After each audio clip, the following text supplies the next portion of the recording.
हम सोचते हैं कि कोई इंसान चाहे कितना भी बुरा क्यों ना हो, लेकिन इसके बावजूद भी उसमें कहीं ना कहीं इंसानियत बचती है, थोड़ी बहुत इंसानियत रह जाती है, क्योंकि हम इंसान हैं और ऐसे ही सोचते हैं, और कहीं ना कहीं उसका ज़मीर जागता है। लेकिन जो पार्टी अपने आप को राष्ट्रवादी होने का हल्ला मचाती है, भाजपा, उनके नेताओं ने इस इंसानियत का और इस ज़मीर की बिल्कुल बैंड बजा दिया, ऐसी की तैसी करके रख दी। भाजपा के नेताओं ने एक शहीद के नाम पर जो मतलब इंसानियत की धज्जियां उड़ाई हैं, आप देखोगे तो आप सिहर उठोगे। कम से कम आप में इतना मतलब एक होना चाहिए, मानवता होनी चाहिए। मैं आपको जो खबर बताऊंगा, आप पहले उस खबर को आप देखिए, आप सुनिए, आपको घिन आ जाएगी ऐसे लोगों से। जरा एक मिनट आप मैडम एक मिनट पीछे जाओ। मुझे सब कुछ नहीं चाहिए। मेरे ये प्रदर्शनी मत लगा पाए, मुझे प्यार। इन्होंने एक शहीद को मिलने वाली राशि का मजाक उड़ाया, उसको भी एक इवेंट बना दिया। इनको जरा भी शर्म नहीं आई। लेकिन इनकी बेशर्मी की आप पूरी दास्तान सुनिए और इसके लिए कमेंट बॉक्स में इनके लिए 2 शब्द जरूर कहिएगा। 22 नवंबर को जम्मू कश्मीर के राजौरी में आतंकियों से मुठभेड़ में कैप्टन शुभम गुप्ता शहीद हो गए। उनके परिवार से मिलने मंत्री योगेंद्र उपाध्याय शहीद जो कैप्टन हैं उनके घर गए। आगरा स्थित उनका घर था। जवान बेटे की मौत के बाद से पूरा परिवार गहरे सदमे में था। कैप्टन शुभम गुप्ता की मां का रो रो कर बुरा हाल था। उनकी जुबान पर सिर्फ एक बात थी, मुझे मेरा बेटा वापस ला दो। ऐसी हालात में योगी सरकार के मंत्री योगेंद्र उपाध्याय वहां पहुंचते हैं और सरकार की तरफ से जो आर्थिक सहायता का चेक है वो रोती हुई मां को बाहर लाके और कैमरे के सामने देते हैं। और इन मंत्री के साथ में आए लोग और ये सब के सब फोटो जो इनके खिंचाने की परंपरा है वो छोड़ नहीं पाते हैं, फोटो और वीडियो लेते हैं। इधर शहीद की मां का रो रो कर बुरा हाल होता है, इधर मंत्री जी को फोटो खिंचाए बिना वहां से उनको जाने देने का मूड बिल्कुल नहीं दिखता है। आप देखिए इस वीडियो के अंदर हार कर मां को यह कहना पड़ता है कि ये यहां पर प्रदर्शनी मत लगाओ, ये कहकर वो बुरी तरह से बिलख पड़ती है। मेरे ये प्रदर्शनी मत लगा पाए, मुझे प्यार। उसकी मां कहती है कि प्रदर्शनी मत लगाओ, मुझे ये सब कुछ नहीं चाहिए, मेरे बेटे को बुला दो, मेरा सब कुछ खत्म हो गया है, मेरे शुभम को ले आओ। इन नेताओं की ये बेशर्मी आप देखिए। इन्हें एक शहीद के घर में भी इवेंट करना है और जो सहायता राशि मत दीजिए, आप सहायता राशि अगर आपको ऐसा इवेंट करना है तो आप एक शहीद का मजाक उड़ा रहे हैं। इन नेताओं की ये जो बेशर्मी थी वो यहीं खत्म नहीं होती। ये वीडियो वायरल होता है सोशल मीडिया पर, जाहिर सी बात है कोई भी देखेगा निंदा करेगा और इनकी काफी फजीयत भी हुई।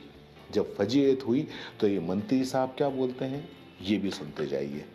इनका कहना है कि शहीद की मां ने जो भी कहा प्रेम से कहा। यूपी के ये उच्च शिक्षा मंत्री हैं योगेंद्र उपाध्याय, ये इन्होंने सफाई दी है। इन्होंने कहा कि कांग्रेस के एक नेता ने मामले को गलत तरीके से पेश किया। अरे भैया, जो वीडियो के अंदर दिख रहा है वही पेश किया, क्या कोई गलत तरीके से पेश करेगा? उसकी मां को क्या किसी ने बुलवाया? उसकी मां आपसे कह रही है कि ये प्रदर्शनी मत लगाइए और कह रहे हैं, ये भी कहते हैं कि मीडिया ने बिना पक्ष जाने वीडियो वायरल कर दिया। आपका इसमें क्या पक्ष होगा? आप फोटो खिंचवाते हुए दिख रहे हैं बड़ी बेशर्मी के साथ में। आप चुपचाप जाके उनके पास में बैठ के आपको देना था चेक दे देते, आपको प्रदर्शनी लगाने की कहां जरूरत थी? तो ये हाल है इनकी। ये मतलब शहादत पे भी ये लोग राजनीति कर लेते हैं। अब बताओ, ऐसे नेताओं के बारे में, ऐसे मंत्रियों के बारे में, ऐसी राजनीति पे आप क्या कहेंगे?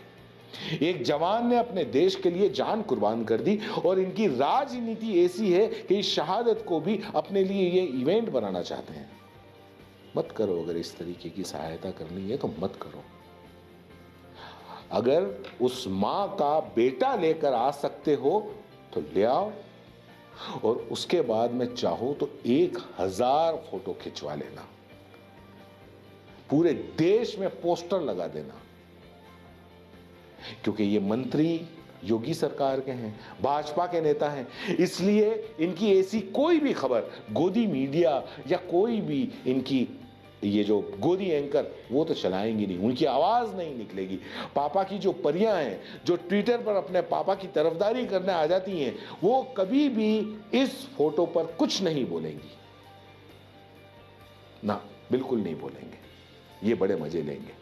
आपको एक और वीडियो दिखाता हूं मैं, ताकि आपको ये पता चले कि राजनीति किस तरीके की होती है। हाँ, गब्बर सिंह जी, मैं पुष्कर सिंह धामी बोल रहा हूँ।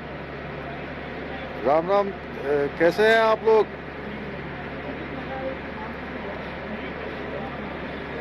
अच्छा, चलिए भाई, बहुत हम लोग बिल्कुल पास पहुंच गए हैं और बड़ी आप लोगों की हिम्मत है और बहुत ही आप लोगों के लिए सब लोग प्रार्थना कर रहे हैं यहाँ, और हम लोगों को उम्मीद भी है। मैं भी रात से आ गया हूँ, जनरल साहब भी आ गए हैं यहाँ पर, और प्रधानमंत्री जी रोज़ आप लोगों के बारे में रोज़ चिंता कर रहे हैं, रोज़ अपडेट लेते हैं मुझे सवेरे 7 बजे। आज भी अभी आया है, अभी बताया है, बिल्कुल 45 मीटर से आगे हम लोग आ गए हैं और मुश्किल से 10 मीटर और आना है। बीच बीच में क्या है कि सरिया वगैरह आ जा रही है ना। हाँ, बिल्कुल टेंशन नहीं लेनी है और सबको बिल्कुल जो है कहिए कि बस जल्दी से जल्दी, और आप ही लोगों को नहीं है, आप लोगों के लिए पूरा देश लगा हुआ है, ठीक है ना। और अभी प्रधानमंत्री जी को मैंने बताया है कि उन्होंने कहा कि भाई कब तक क्या संभावना है। मैंने कहा बहुत जल्दी की संभावना है और हो जाएगा, है ना। अभी जनरल बीके सिंह साहब भी आए हुए हैं, माननीय मंत्री जी ना, हाँ, साथ ही में हैं। और प्रधानमंत्री जी लगातार आप लोगों के बारे में रोज चिंता कर रहे हैं, रोज सारी जानकारी ले रहे हैं, और सब लोगों को उन्होंने लगा रखा है। पूरे देश भर के इंजीनियर लगे हैं, विशेषज्ञ लगे हैं सारे, है ना। विदेशों के भी आए हैं, अर्नल्ड जी। नहीं, हम यहीं पर हैं, सब लोगों को बता दीजिए, ठीक है। हाँ, चिंता नहीं करिए, है, ठीक है, ठीक भैया। पिछले 15 दिन से उत्तराखंड में एक टनल के अंदर 41 मजदूर फंसे हुए हैं। अमेरिका से मशीन मंगवाई गई, वो भी टूट गई, और 41 मजदूर अपनी जिंदगी की जंग उस टनल के अंदर लड़ रहे हैं पिछले 15 दिन से। न जाने वो किस हाल में है। बाहर जो बचाव दल है और भारतीय सेना के लोग दिन रात लगे हुए हैं, उन्हें बाहर निकालने की कोशिश कर रहे हैं, लेकिन उत्तराखंड के मुख्यमंत्री वहां जाते हैं और वहां वो साहिब के लिए इवेंट कर देते हैं। अंदर उन 41 मजदूरों की जान मुश्किल में है और यहां वो वीडियो फोटो खिंचवा कर रिकॉर्ड करवा रहे हैं। वो बोल रहे हैं कि प्रधानमंत्री नरेंद्र मोदी जी आपकी एक एक पल की खबर ले रहे हैं, हर एक घंटे में आपसे पूछ रहे हैं। भैया, मोदी जी फिलहाल अपने चुनाव में मस्त हैं, उन्हें चुनाव के अलावा फिलहाल किसी चीज की नहीं पड़ी है। तेजस में उड़ रहे हैं, चुनावी सभा में बड़े बड़े वादे कर रहे हैं, अभी उन्हें सिर्फ वोट चाहिए। यहां इनके ये मुख्यमंत्री अंदर बैठे जो फंसे हुए हैं, उनसे झूठे वादे कर रहे हैं कि उन्हें 1-2 दिन में निकाल दिया जाएगा, जबकि अमेरिका से आई मशीन टूट जाने के बाद में जो वर्टिकल ड्रिल हो रही है, हाथ से हो रही है, और एक्सपर्ट कहते हैं कि न जाने इसमें कितने दिन लगेंगे। लेकिन नहीं साहब, इनकी राजनीति कुछ अलग तरह की है। पता नहीं ये किस तरह की राजनीति करने के। धन्यवाद, जय हिंद। और हाँ, सब्सक्राइब करते जाइए अगर यहाँ तक आ गए हैं तो।